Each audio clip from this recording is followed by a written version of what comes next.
Hey folks, I'm excited to share some stories with you today that I've written myself.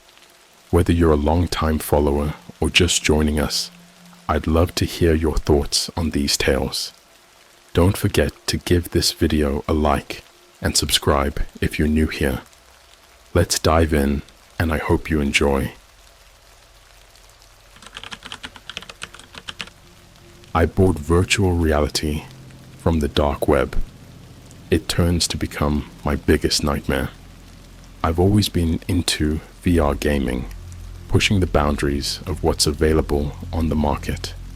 But after exhausting all the usual options, I started craving something more. That's when I stumbled across an obscure forum discussing a VR headset unlike any other, an experimental model that supposedly delivered a hyper-realistic experience. There was just one catch. It was only available through the dark web. Curiosity got the better of me. I delved into the murky depths of the internet, navigating through various encrypted sites until I found what I was looking for. The listing was bare bones, with no pictures or detailed descriptions, just a promise of the most immersive experience and a price that made my wallet ache. Still, I couldn't resist. After a few back and forth messages with the seller, I wired the payment. I didn't sleep that night, half expecting my door to be kicked in by the feds. But the next morning, there was a package on my doorstep, a plain unmarked box. Inside was a sleek black headset, way more advanced than anything I'd seen before. There was no brand name, no model number, just a small note. For the ultimate experience, let go of your fears. Excitement and a bit of apprehension washed over me as I plugged it in and put it on. The setup was seamless, with the device syncing to my gaming rig instantly. As I booted up the software, a shiver ran down my spine, an intuitive warning I should have heeded. The first thing I noticed was how real everything felt. The environment, a dense, fog-laden forest, was eerily lifelike. Every rustle of the leaves, every distant howl, felt too close for comfort. I walked around, marveling at the detail. This was unlike any game I had ever played. Minutes turned to hours as I explored. The deeper I went into the forest, the more oppressive the atmosphere became. Shadows moved just out of sight. Whispers echoed in the distance. The headset provided haptic feedback, making every brush of the trees, every drop of virtual rain, feel disturbingly real. Then I noticed something strange. Whenever I tried to access the game's menu or settings, nothing happened. I couldn't log out. Panic started to creep in. I reached up to remove the headset, but it wouldn't budge. My heart raced as I tugged harder, feeling the edges seemingly fuse to my skin. That's when I heard it. A low growl, so deep it resonated through my entire body. I turned, and there it was, a creature, unlike anything I had ever seen. Tall and emaciated, with glowing red eyes and a mouth full of razor-sharp teeth. It didn't move, just stared at me, as if savoring my terror. My instincts kicked in, and I ran. Branches clawed at my face. The ground seemed to shift under my feet. I could feel my heart pounding in my chest, my breath ragged and shallow. I didn't know where I was going, just that I had to get away from that thing. But no matter how fast I ran, it was always just behind me, its breath hot on my neck. I stumbled and fell, the impact jarring through my body. As I lay there, the creature loomed over me, its breath foul and rancid. Then it spoke, in a voice that felt like shards of ice being driven into my brain. "Your fear is delicious," I screamed, a sound that seemed to reverberate through the entire forest. The creature reached down, its claws grazing my skin. I felt a searing pain, more intense than anything I had ever experienced as it dug into my flesh. Desperate, I tried once more to remove the headset, my fingers slipping on the slick surface. Suddenly, the creature laughed, a sound so filled with malice it made my blood run cold. "You can't escape," it whispered. "This is your reality now." Just when I thought I couldn't take any more, the world went black. I woke up, drenched in sweat, the headset still on my face. This time, I was able to remove it, my hands shaking uncontrollably. My skin was marked where the creature had touched me, faint but unmistakable.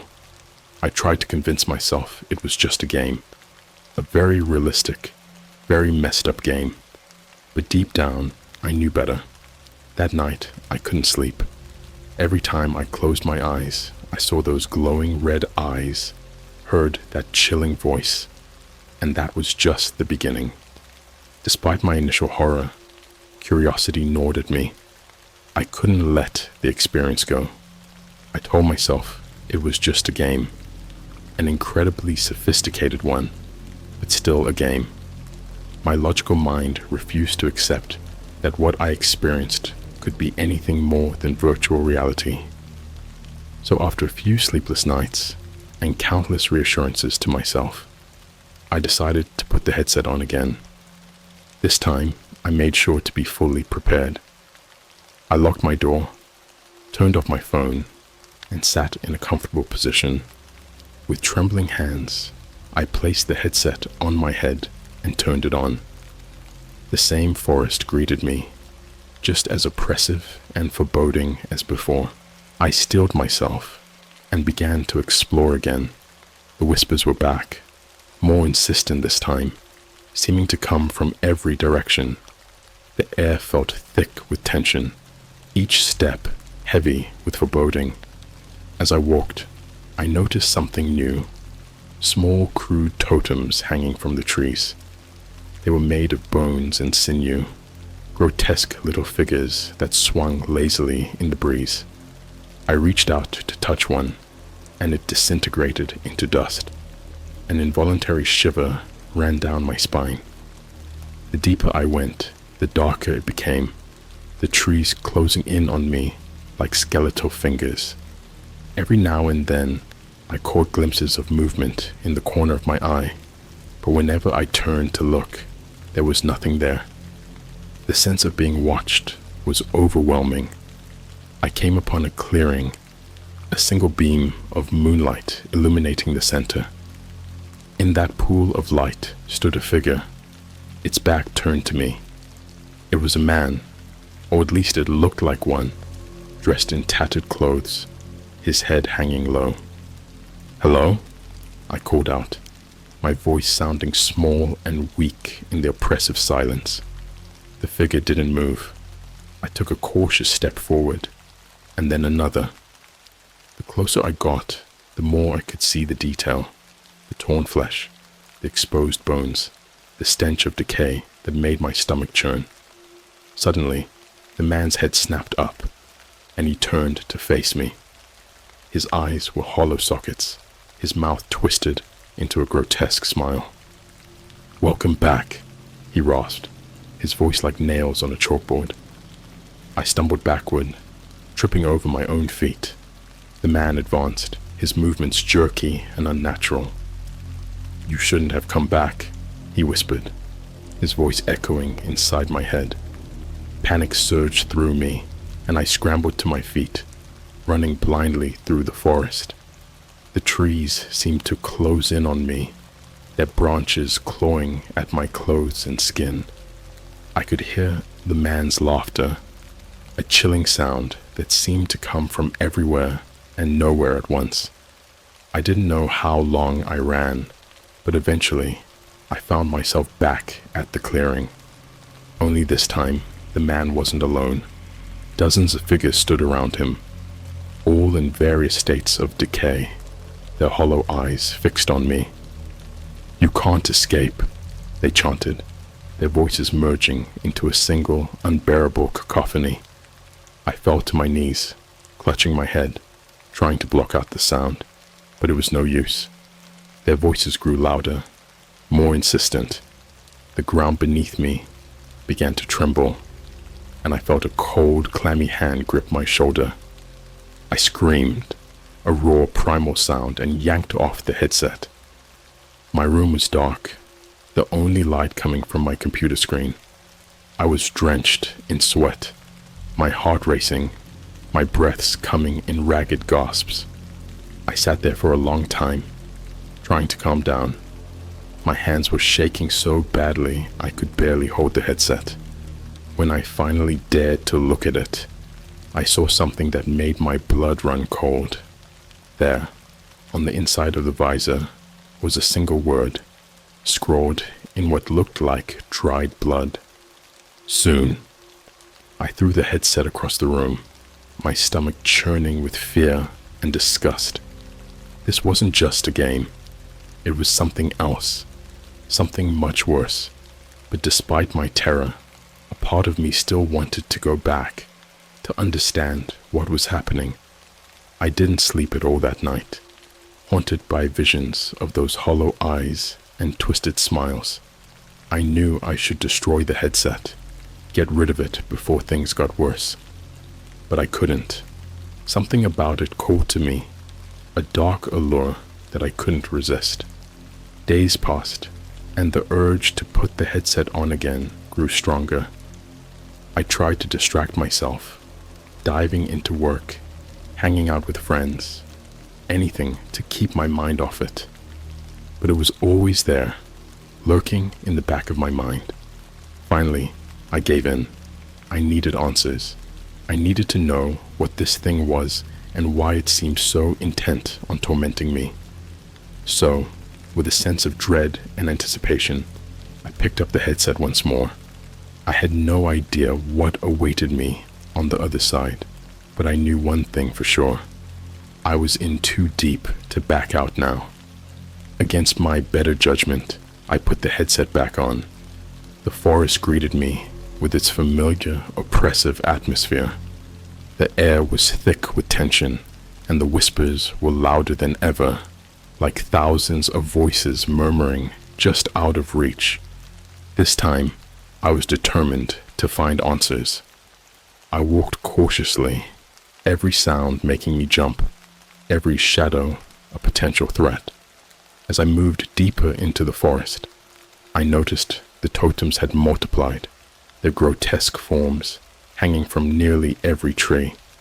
Each one seemed to radiate a sense of malevolence, like they were watching me, judging me. After what felt like hours, I came upon a clearing again. This time, there was no figure standing in the center, but a large, decrepit mansion loomed on the far side. Its windows were shattered, and the front door hung loosely on its hinges.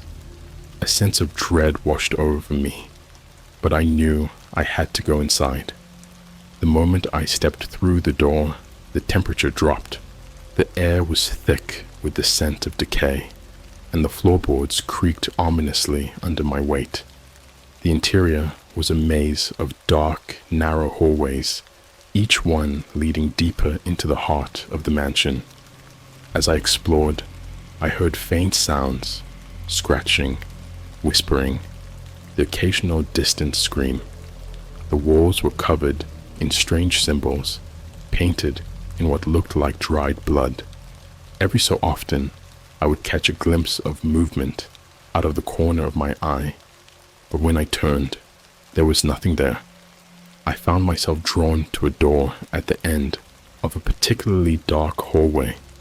It was slightly ajar, and from within, I could hear a faint rhythmic chanting.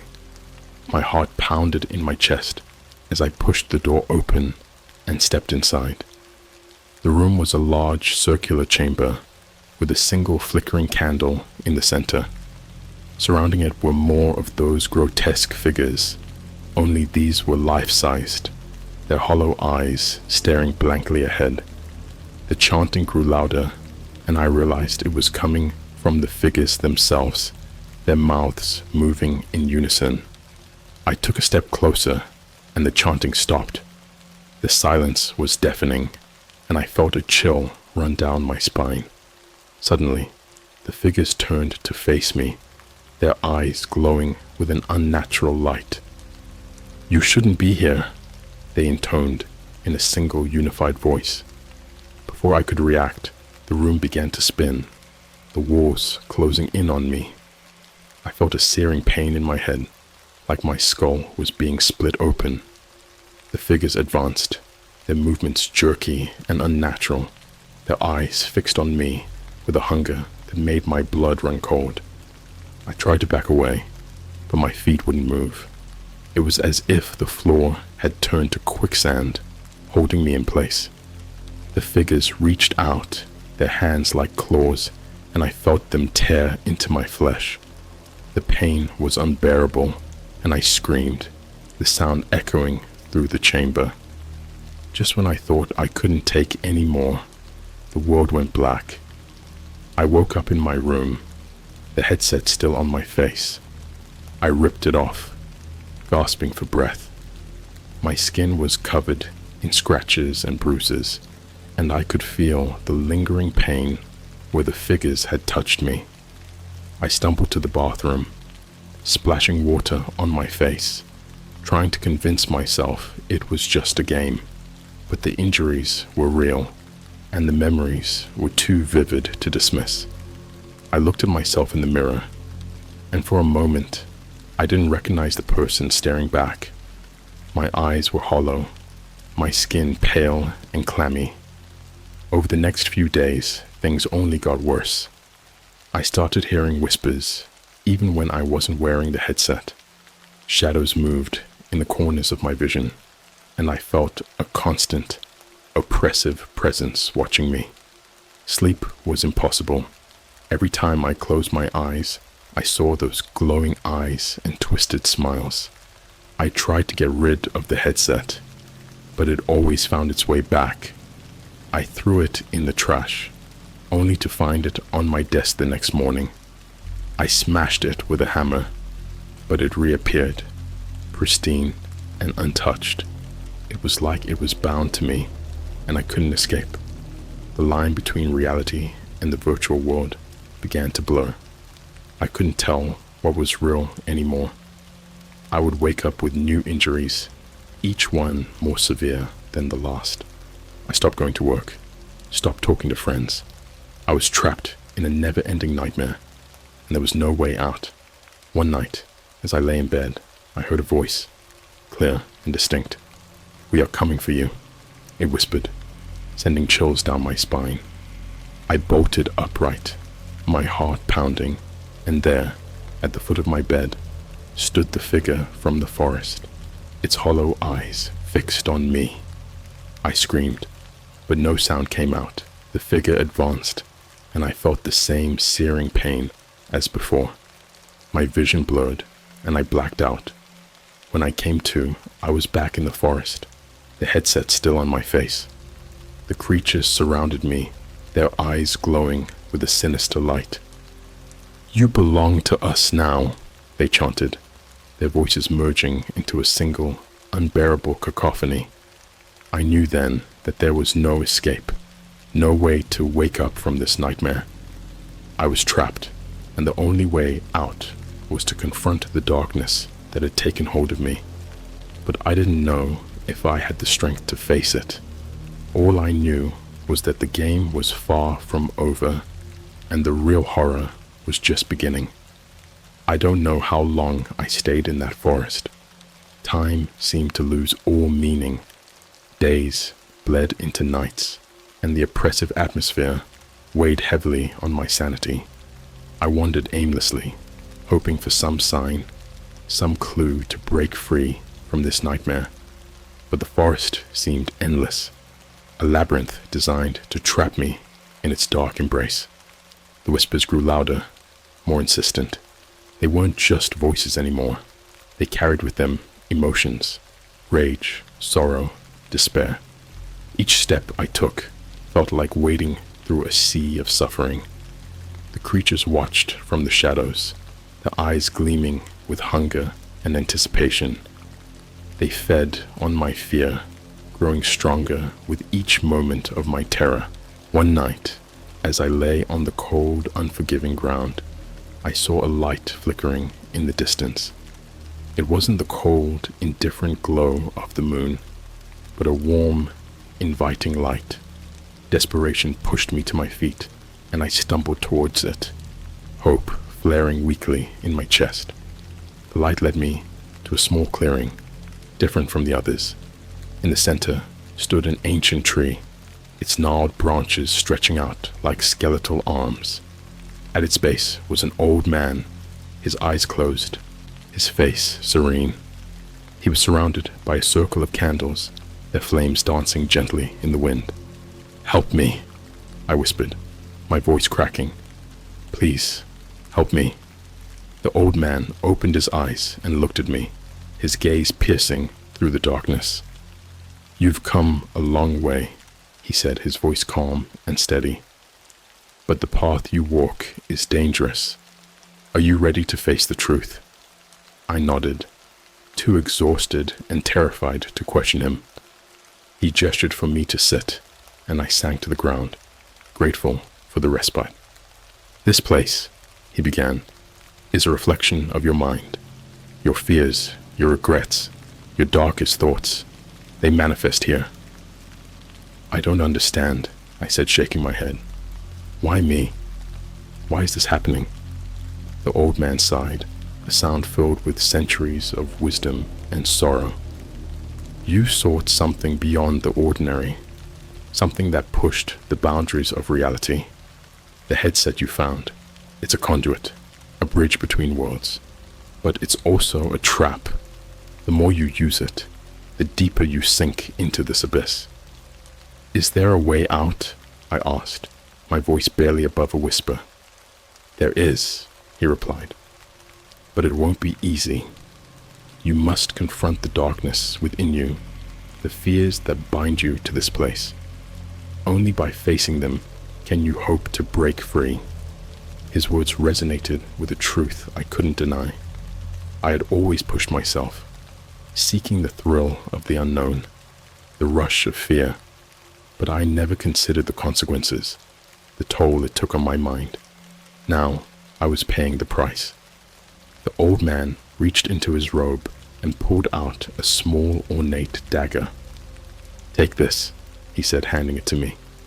"It's a symbol of your resolve. Use it to confront your fears, to cut through the illusions that bind you." I took the dagger, its weight reassuring in my hand. The old man stood, the candles extinguishing one by one.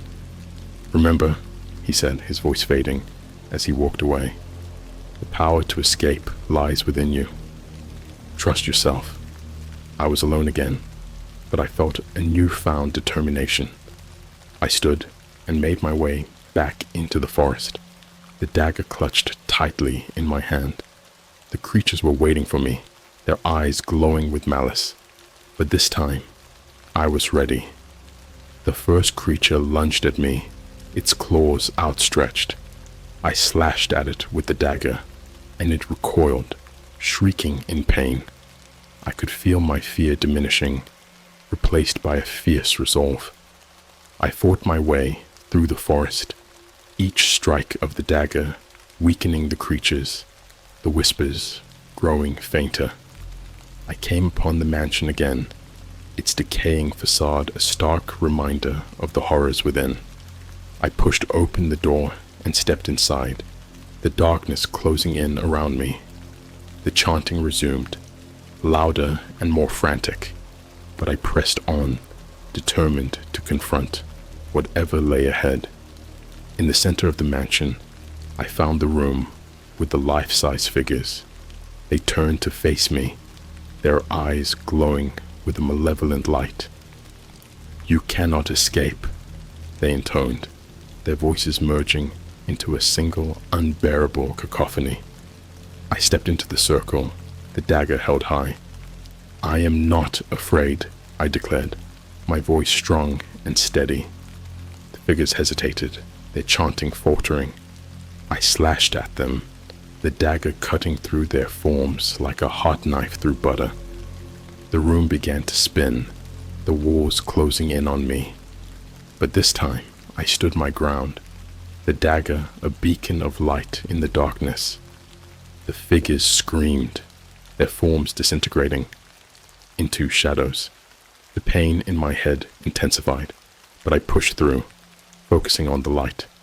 Suddenly, everything went silent. The mansion crumbled around me, the forest dissolving into nothingness.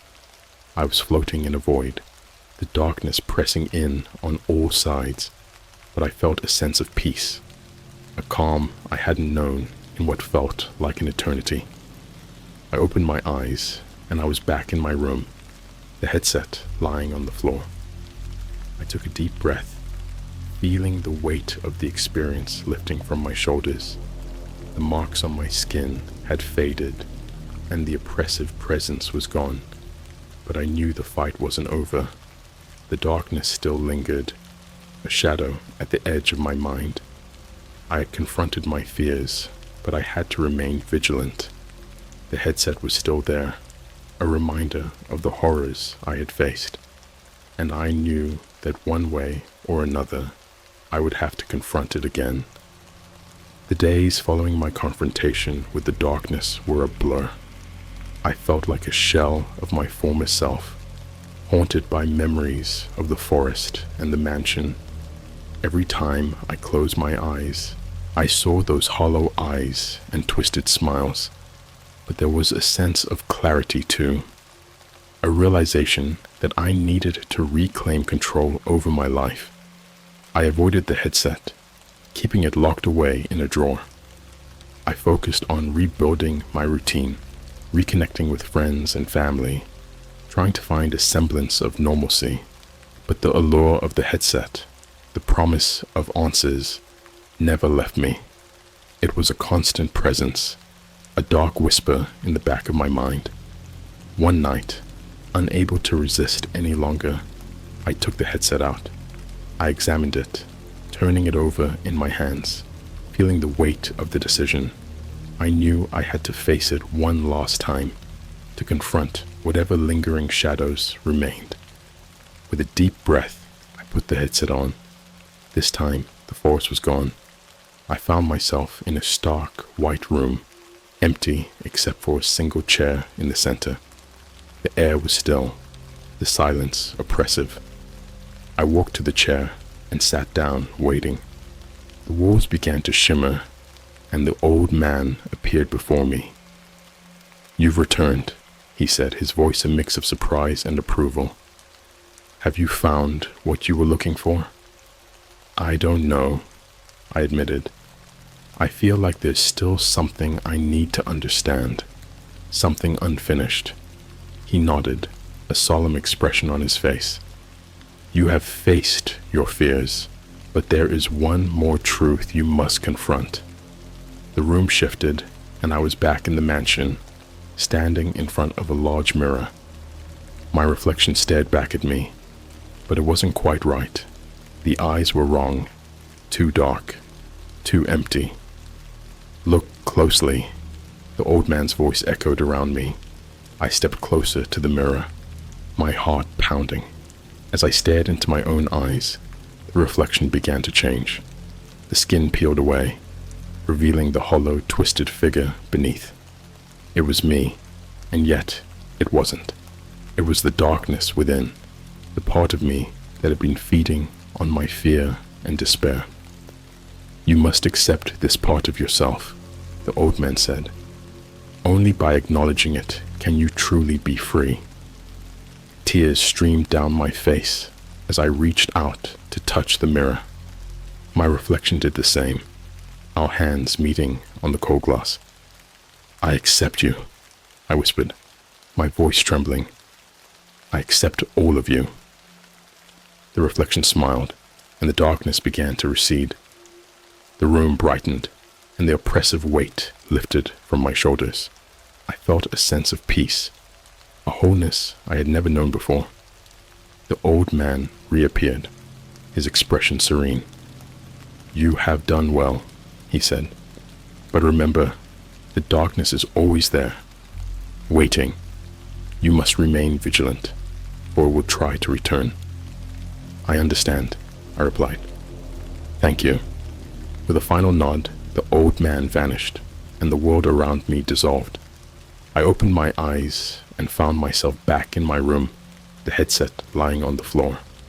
I took it off, feeling a sense of closure, but also a renewed sense of purpose. The marks on my skin were gone, and the oppressive presence had disappeared. I felt lighter, as if a great burden had been lifted from me.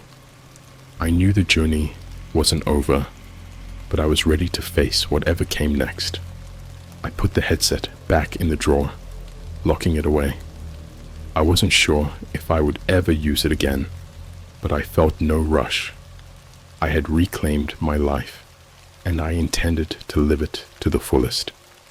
Over the following weeks, I noticed a change in myself. I was more confident, more in control. The whispers were gone, and the shadows no longer haunted me. I had faced the darkness and emerged stronger. The experience had changed me, but I was grateful for it. It had forced me to confront my fears, to accept the parts of myself I had long tried to deny. I knew there would always be challenges, but I felt ready to face them. Life went on, and I found joy in the simple things: a walk in the park, a conversation with a friend, a good book. The darkness had tried to consume me, but I had fought back and won. And so I moved forward, one day at a time, knowing that no matter what came my way, I had the strength to face it. The headset remained locked away, a reminder of the nightmare I had endured and the victory I had achieved.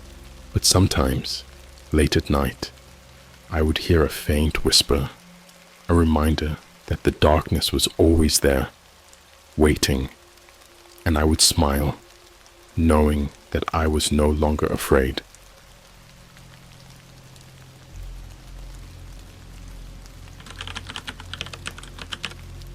I rented a house on the dark web. Please help. So, this is going to sound crazy, but I need to get this out there. I rented a cheap vacation house I found on the dark web. Yeah, I know. That was my first mistake, but hear me out. The listing had no reviews, but the pictures looked decent. I was desperate for a getaway and short on cash, and the idea of a secluded house for almost nothing was too tempting. Now I'm sitting here typing this out because I don't know what else to do. Please, if you've ever been in a situation like this, or if you have any advice, help me. It started about 2 weeks ago. I was browsing the dark web out of sheer boredom. I'd read stories and seen videos about all the creepy and illegal stuff on there, but I figured I'd just look around. That's when I stumbled upon this listing for a vacation rental. The pictures showed a quaint little house in the middle of nowhere, surrounded by dense forest. The inside looked old-fashioned, but cozy. There was no mention of an address, just a vague description of the location being deep in the woods of an undisclosed state. It was dirt cheap, and something about it felt like an adventure. Plus, I could use some time away from everything. I booked it without much thought. The process was weirdly simple. No contracts, just an exchange of Bitcoin and a confirmation email with instructions on how to find the place. It didn't hit me until I was driving through miles of forested roads how isolated this place really was. My GPS lost signal about an hour in, and I had to rely on the printed directions from the email. When I finally found the house, my heart sank. It looked like the pictures, but different. Darker, almost sinister.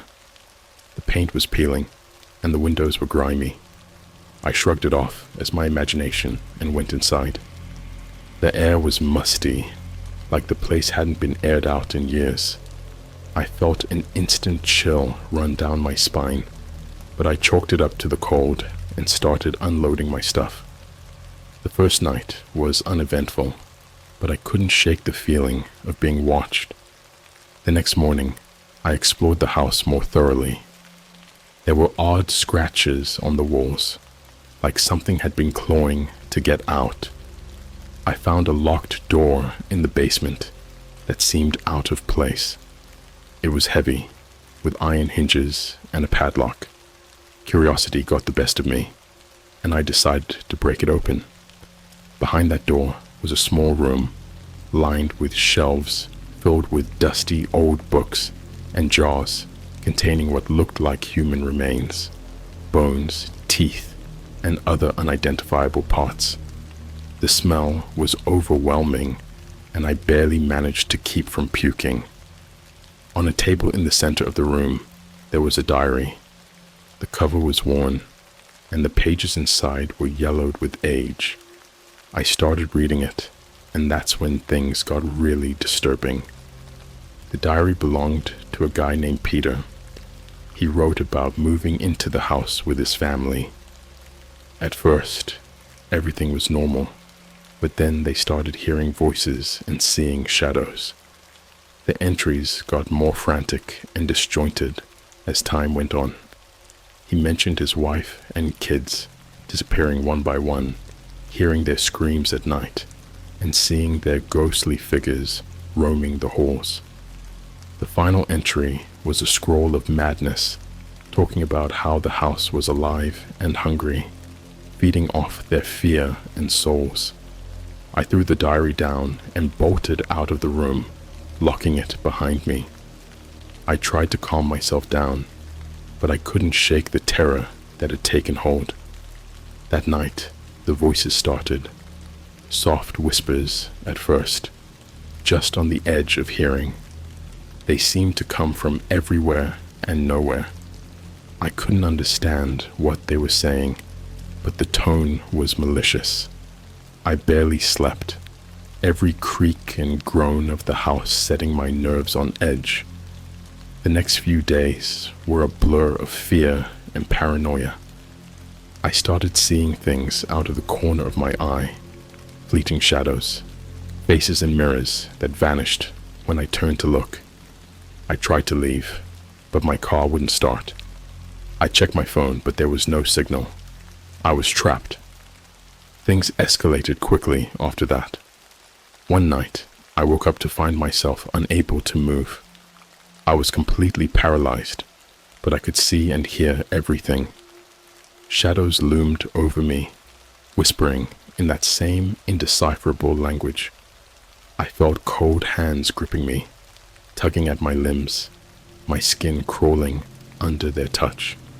When I could move again, I was drenched in sweat, my heart pounding so hard I thought it would burst. I started hearing Peter's voice, begging for help, telling me to run. He'd appear in my dreams, his face twisted in agony, and his eyes hollow and pleading. I found myself talking back to him, asking what I could do, but I never got a clear answer. The house seemed to be mocking me, reveling in my fear. The final straw was when I found the pictures. They were hidden in a drawer in the master bedroom. Old Polaroids of previous renters, happy families, smiling couples. The last few were different. They showed people looking terrified, eyes wide with horror, and then nothing. The last pictures in each series were just blank. I'm sitting here now, in the living room, the whispers growing louder. I don't know what to do. The house feels like it's closing in on me, the walls breathing, the floors pulsating. I'm afraid to sleep, afraid to stay awake. I don't think I can leave. If anyone out there knows anything about this place, or has any advice, please, I'm begging you, help me. I don't even know how to begin explaining what happened next. After posting my initial message, I stayed awake, refreshing the page, hoping for some kind of response. But all I got were trolls and people telling me I was an idiot for renting a house off the dark web. By morning, I was beyond exhausted, running on pure fear and adrenaline. The house was quiet again, but it felt like the calm before a storm. Desperation set in. I decided to explore the surrounding woods, thinking maybe I could find a road or some kind of help. I grabbed a flashlight and headed out, trying to remember the way I had come in. The forest was dense, the trees towering over me, blocking out most of the light. I walked for what felt like hours, but no matter which direction I went, I always ended up back at the house. It was like the forest itself was conspiring to keep me trapped. That's when I started noticing the carvings on the trees. Strange symbols, some looking like runes, others more grotesque, like disfigured faces screaming in agony. The air grew colder the further I went, and an overwhelming sense of dread washed over me. It was like the very essence of the place was malevolent. When I finally stumbled back to the house, it was already getting dark. The door was wide open, even though I was sure I had closed it when I left. Inside, everything was eerily silent. I locked the door behind me, barricading it with a chair. I needed to feel some sense of control, no matter how flimsy. I went to the kitchen to grab something to eat, hoping to distract myself. That's when I noticed the smell. It was the stench of rot, so strong it made my eyes water. I traced it to the basement door, which was now slightly ajar. I swear I had locked it before leaving. The thought of going down there again made my skin crawl, but I knew I had to. Holding my breath, I pushed the door open. The smell hit me like a physical force, almost knocking me over. I descended the stairs slowly, the creaking of the wood sounding like screams in the silence. The room was just as I had left it, but something was different. The jars on the shelves had moved. The contents shifted, as if someone had been rummaging through them. The diary was open on the table to a page I hadn't seen before. The handwriting was erratic, almost illegible, but I could make out a few words. Not alone, hungry, and souls. My heart was pounding so hard I thought it would burst out of my chest. I needed to get out of there. As I turned to leave, I heard it, a soft, almost inaudible whisper. It sounded like my name. My blood ran cold, and I froze, straining to hear. The whisper grew louder, more insistent, coming from the shadows in the corner of the room. I pointed my flashlight towards the sound, but there was nothing there. Suddenly, the basement door slammed shut, plunging me into darkness. Panic took over, and I ran up the stairs, banging on the door, screaming for help. The whispers were all around me now, a cacophony of voices, some pleading, others mocking. The door wouldn't budge, and I felt something cold and slimy wrap around my ankle. I kicked and thrashed, managing to free myself, but I could feel it. Something was in the basement with me. Desperation gave me strength, and I threw myself against the door one last time. It flew open, and I tumbled out, scrambling to get away. I didn't stop until I was back in the living room. Every light in the house turned on, clutching a kitchen knife like a lifeline. That night, the nightmares began. I dreamt of Peter, his hollow eyes staring into mine, his mouth moving silently, forming words I couldn't hear.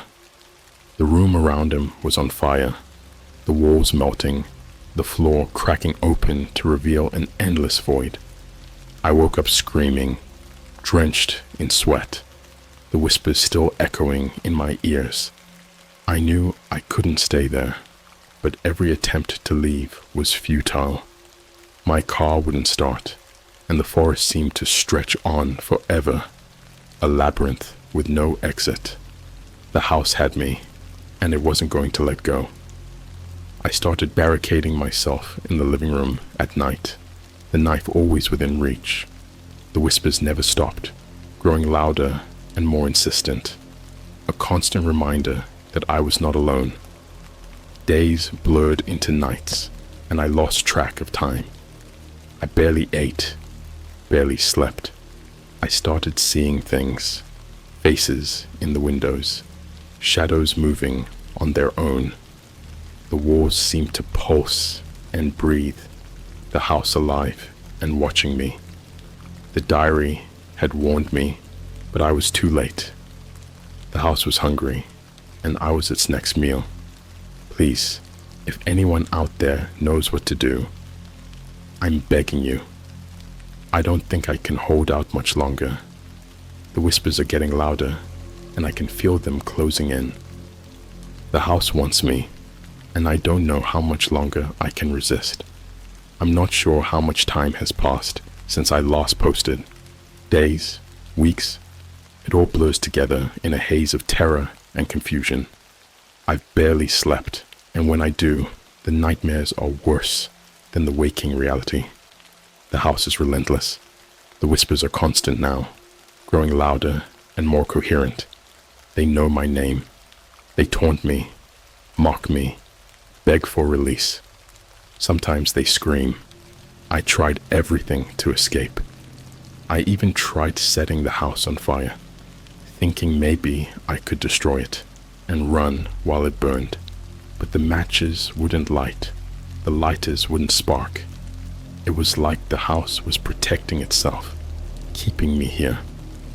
The whispers laughed at my desperation, and the shadows seemed to dance in amusement.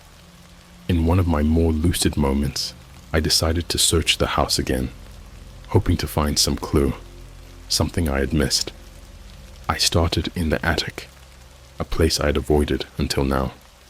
The stairs were rickety, and each step felt like it would give way under my weight. The attic was dark, the only light coming from a small dirty window. The air was thick with dust, and every breath felt like inhaling ash. I found an old trunk in the corner, covered in cobwebs. It was heavy, the wood creaking as I pried it open. Inside were more pictures, old black and white photos of families that had lived here long ago. The same pattern emerged, happy faces at first, then fear, then nothingness. There were letters too, yellowed with age, describing the same experiences I was having. Voices, shadows, disappearances. One letter caught my eye, written by a woman named Margaret. She wrote about her husband losing his mind, hearing the whispers, seeing things that weren't there. She mentioned a room in the basement, one I hadn't seen before. According to her, it was hidden behind a force wall, a place where the original owners had conducted dark rituals to summon something they couldn't control. Armed with this new information, I went back to the basement. The smell of rot was still overpowering, but I forced myself to search every inch of the walls. It took hours, but I finally found it, a small hidden door behind a shelf. My hands were shaking as I pried it open, revealing a narrow passageway that led deeper into the earth. The passage was claustrophobic, the walls close enough to brush against my shoulders. The air was damp and cold, and the deeper I went, the more oppressive the atmosphere became. At the end of the passage was another door, ancient and heavy. Carved into it were the same symbols I had seen in the forest, the grotesque faces leering at me in the dim light. With a deep breath, I pushed the door open. The room beyond was a nightmare. The walls were lined with the shelves, filled with more jars of human remains. In the center of the room was an altar, stained with dark, dried blood. Strange symbols were etched into the stone, and the air hummed with a palpable sense of evil. I felt like I was being watched, the whispers growing louder, more frenzied. On the altar was another book, larger than the diary bound in something that felt disturbingly like human skin. I opened it, my hands trembling, and began to read. The text was in a language I couldn't understand, but the illustrations were clear enough. They depicted rituals, sacrifices, and summoning circles. The final pages showed a creature, dark and twisted, emerging from the shadows, feeding on the souls of those trapped in the house.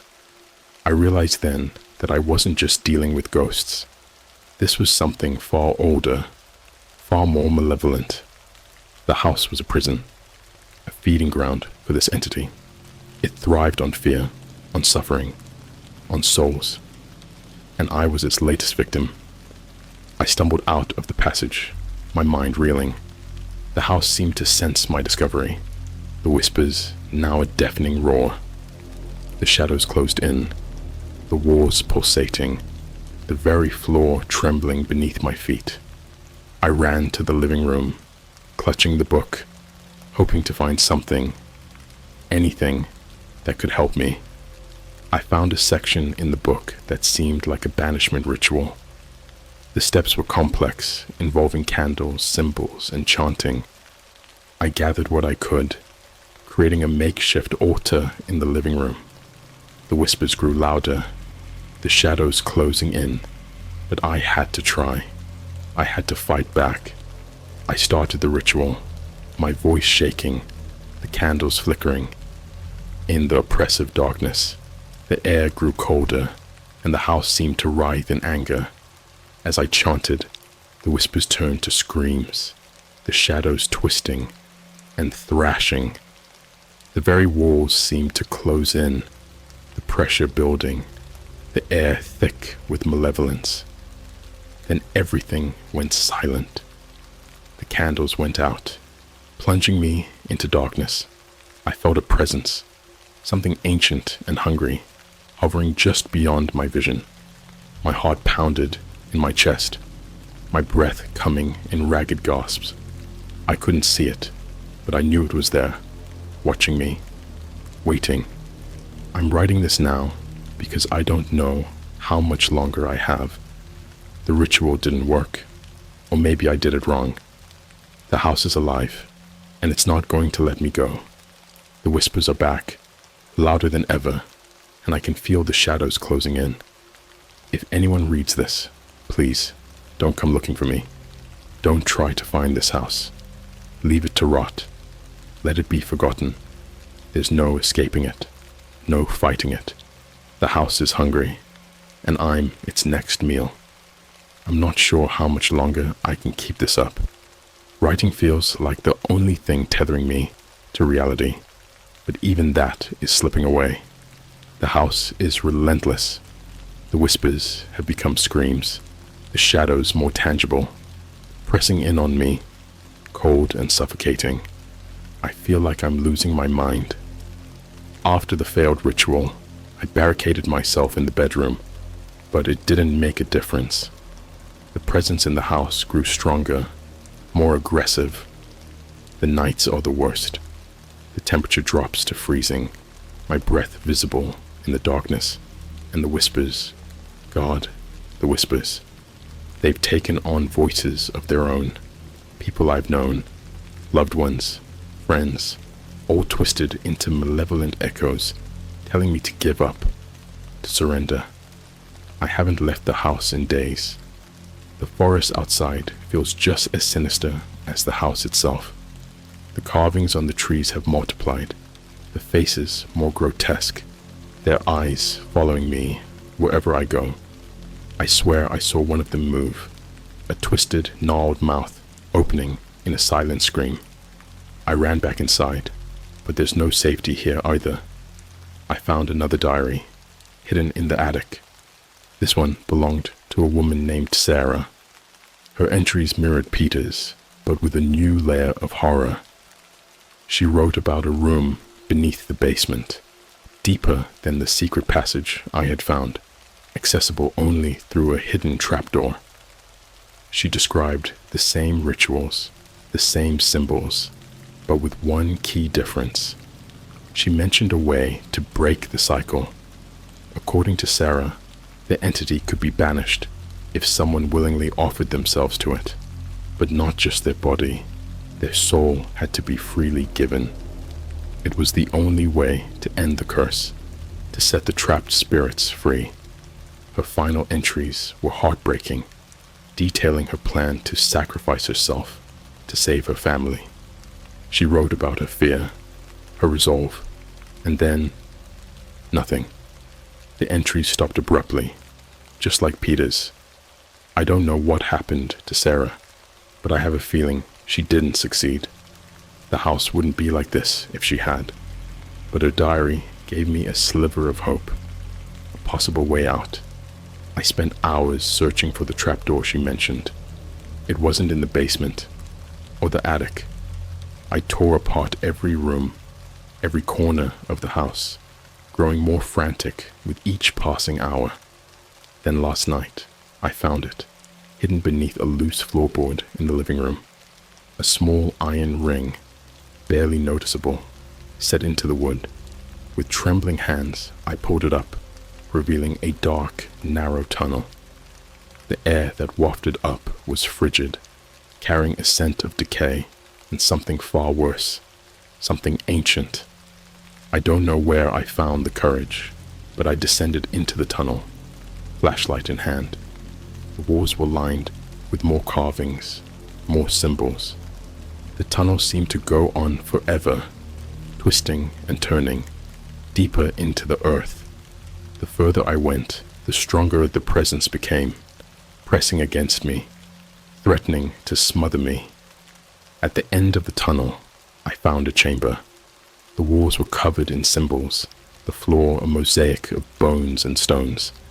In the center was an altar, similar to the one in the basement, but larger, more ominous. The air hummed with energy, the whispers deafening. I could feel it, the entity, watching me, waiting. I placed Sarah's diary on the altar, along with the book I had found in the hidden room.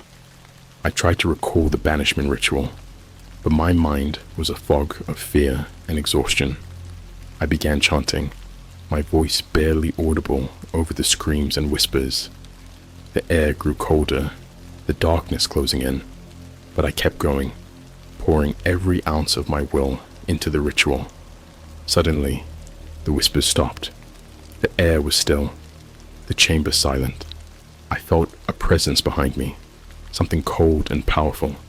I turned, and there it was, a shadow, darker than the darkness around it, with eyes that glowed like embers. It spoke, its voice a chorus of agony and despair, telling me it was too late, that the house would never let me go. I ran. I don't know how I made it back to the house, but I did. I've been hiding in the bedroom ever since. The shadows at the door, the whispers inside my head. I don't know how much longer I can fight. The house is alive, hungry, and it wants me. It's only a matter of time before it takes me, body and soul. Please, if anyone reads this, if anyone can help, I'm begging you. There's something here, something evil, and it's not going to stop until it's consumed everything. Don't come looking for me. Just stay away. Stay far away, and pray that you never find a place like this. The house is alive, and it's hungry, and I'm its next meal. I don't know how much longer I have. The whispers are constant now, a never-ending chorus of torment. The shadows move on their own, writhing and pulsating, reaching out with tendrils of darkness. The house has me, and I can feel it closing in, tightening its grip. My only hope is to finish this, to get my story out before it's too late. Last night, things reached a new level of horror. I had barricaded myself in the living room, every light in the house turned on, the knife still clutched in my hand. I thought maybe, just maybe, the light would keep the darkness at bay. But I was wrong. So very wrong. The lights began to flicker, the shadows growing longer, deeper. The whispers turned into screams, each one more blood-curdling than the last. Faces appeared in the mirrors, in the windows, twisted and contorted in agony. I tried to ignore them, to focus on staying sane, but it was impossible. The house was alive, and it was feeding on my fear. Then out of nowhere, I heard a knock at the door. A slow, deliberate knock that echoed through the house. I froze, my heart pounding in my chest. Who could possibly be out here? And why would they knock at a time like this? Against my better judgment, I went to the door, the knife held out in front of me. "Who's there?" I called out, my voice trembling. No answer, just another knock, louder this time. "Please, if you're human, if you can help me, say something." Still nothing. I reached for the doorknob, my hand shaking uncontrollably.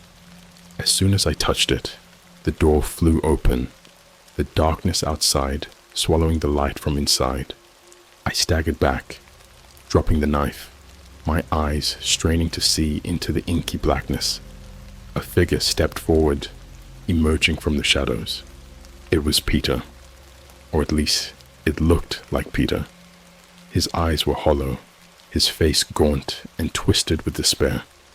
He reached out to me, his mouth opening and closing, but no sound came out. I stumbled back, tripping over the fallen knife, scrambling to get away. "Peter, what do you want?" I whispered, my voice barely audible. He pointed behind me, towards the basement door. I turned to look, and when I turned back, he was gone. The door was wide open, the darkness inside calling to me. I knew what I had to do. I had to go back down there, back to the chamber, and finish what I had started. With a newfound sense of determination, I grabbed the knife and headed for the basement. The air grew colder with each step, the darkness thicker, almost tangible. The whispers were deafening now, a cacophony of voices screaming for release, for salvation. I found the trapdoor and descended into the tunnel, my breath coming in ragged gasps. The chamber was just as I had left it, the altar still in the center, the book and diary lying open. The presence was stronger here, almost overwhelming. I could feel it pressing against me, clawing at my mind, trying to break me, but I couldn't let it win. I had to finish this. I began the ritual again, my voice shaking but resolute. The air hummed with energy, the symbols on the walls glowing faintly. The shadows writhed and twisted, the darkness closing in. I felt the presence behind me again, colder and more powerful than before. I turned, and there it was, the entity, its eyes burning like embers, its form shifting and pulsating with malevolence. "You will not have me," I whispered, my voice barely audible over the screams. "I offer myself willingly, but I will not be consumed." The entity paused, its eyes narrowing. I felt a rush of cold air, and suddenly the room was silent. The whispers stopped, the shadows stilled. For a moment, I thought I had succeeded, but then the entity spoke, its voice a chorus of agony and despair. "You cannot banish me," it hissed. "I am eternal. I am hunger, and I will consume you." I closed my eyes, bracing myself for the end. But then, something happened. The air grew warmer, the darkness receding. I felt a presence behind me, but this time, it was different. I turned, and there was Sarah, her face calm and resolute. She nodded to me, and I felt a surge of strength, of hope. Together, we began the ritual anew, our voices blending together, stronger and more confident. The symbols on the walls glowed brighter, the air humming with energy. The entity screamed, its form writhing and twisting, trying to escape. But we held fast, chanting louder, pouring every ounce of our will into the ritual. With a final, deafening scream, the entity shattered, the darkness dissolving into light. The chamber was silent, the air warm and still. I collapsed to the floor, exhausted but alive. Sarah was gone, her spirit finally at peace. The house felt different, lighter, as if a great weight had been lifted. I don't know how long I lay there, but eventually I made my way back up to the living room. The house was silent, the whispers gone, the shadows no longer moving. I grabbed my things and left, walking through the forest without looking back. The sun was rising, the first light of dawn breaking through the trees. I made it back to civilization, but I'm not the same. The house took a part of me, and I don't think I'll ever be whole again. I don't know what to do now, but I needed to tell my story, to warn others. Please, if you ever come across a place like this, stay far away. Don't let curiosity or desperation lead you to a fate worse than death. The house is alive, and it's always hungry, and I was its latest meal.